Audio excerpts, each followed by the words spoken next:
žaidžiančiam aikštės viduryje. Čia dar kartelį matome jo ir Kendišo kovą. Šį kartą laimėjo ją žalgirietis. Vilenki. Ieško Petkovičius. Yra! 1-1. Stanislavo Vilenki juvelyrinis perdavimas ir Nikola Petkovičius siunčia kamuolį į vartus.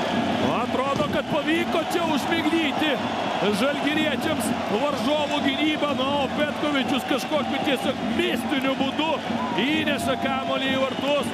Puolėjui nesvarbu, kaip įmušti, svarbu, kad kamuolys tinkle.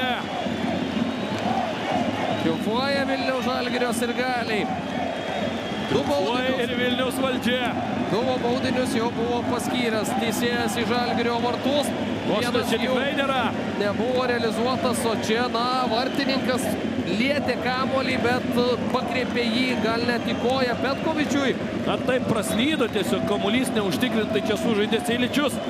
Petkovičius, aišku, irgi nuostabiai pakovojo, labai gerai perskaitė tą momentą, taip minkštai pastatė koją, laukė kažko panašaus, tai čia matome.